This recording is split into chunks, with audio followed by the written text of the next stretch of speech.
Farm News Media presents Farm News 5. The Chinese Ministry of Agriculture is visiting mid-Michigan. Foremost Farms is building a milk plant in Greenville, and Michigan Ag Commodities' Chris Betz has a look at market activity. I'm Janelle Brose, and this is Farm News 5. Farm News 5 is brought to you by Ford. A delegation from the Chinese Ministry of Agriculture is spending 2 weeks at Michigan State University for a training course on agriculture emergency management. As a part of their training, the delegation toured a Michigan Milk Producers Association plant in Ovid. The producers have made significant investments over the last 5 to 10 years where we've just added on a new churn 4 years ago. We can make butter, freeze it, export it. For the whole milk powder with the gas flushing system that we have today, we get 18-month shelf life, which is another great opportunity for export. So we're very pleased to have the Chinese delegation here today. It's important to have our friends and customers here from China visiting, learning about the dairy industry, learning about agriculture here in the United States and here in Michigan.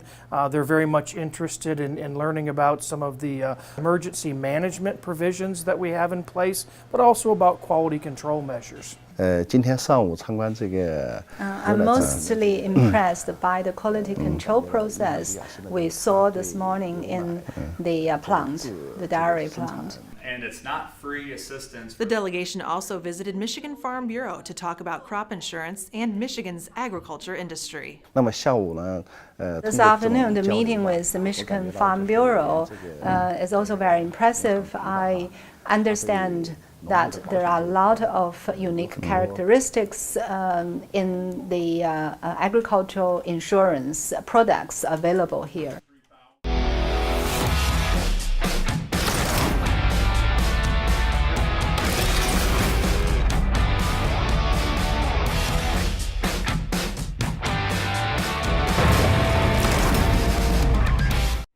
Giving middle and high school students real-life career experience was the objective of the recent Agriculture, Food, and Natural Resources Career Conference.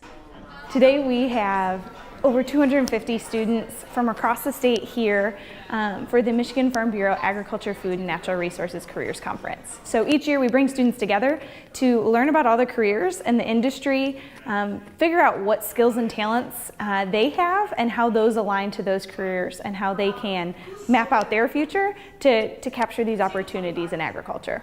In addition to hearing from experts in areas like transportation and careers and education and healthcare, students actually get to take that knowledge and apply it through what we call the game of life. So these students are really getting a hands-on experience of what it looks like day in and day out when mom and dad aren't paying all their bills.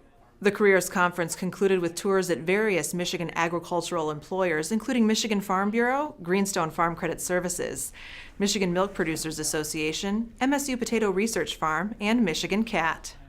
The Michigan Soybean Promotion Committee is devoted to investing soybean farmer checkoff dollars to address grower concerns. We focus our efforts on production research, market development, and outreach. Learn more at michigansoybean.org. A Greenville property has been purchased by Foremost Farms for a dairy processing facility. Foremost, a dairy cooperative based in Wisconsin, says they plan to have the plant operational in 12 to 14 months and accept up to 6 million pounds of raw milk per day. If the Foremost plant is built, it will absorb nearly all of Michigan's current milk overproduction. But it is believed that this new plant will not slow plans by Michigan milk producers, Dairy Farmers of America, Foremost, and Glanbia to build a cheese plant in the state. In fact, the state's dairy leaders believe Michigan needs more than one plant to absorb excess milk production and improve prices. It remains unclear if Foremost will remain a part of the cheese plant project in addition to their Greenville plant. With a look at the latest market activity, here is Michigan Ag Commodities' Chris Betz. Thanks, Janelle. This week saw corn pressed to new contract lows at a grinding pace. Overall trade was quiet, but fund selling pressured prices lower. A 175.4 bushel per acre U.S. yield estimate continues to weigh on trade. Wheat was downright boring this week, as trade was unwilling to follow corn to new contract lows. However, trade certainly is not jumping away from technical support at those lows. End users have been seeking coverage, but it will be hard to rip bushels out of the bin with significant carry in the market paying to lock bushels away. Soybeans slid lower at the beginning of the week, but held values heading into the weekend. Range-bound trade seems the path of least resistance, as traders will be waiting for a clearer South American picture. For more market information, go to michag.com. With Michigan Agricultural Commodities, I'm Chris Betz. For more news and video, visit MichiganFarmNews.com. With Farm News 5, I'm Janelle Brose. Have a great week of farming.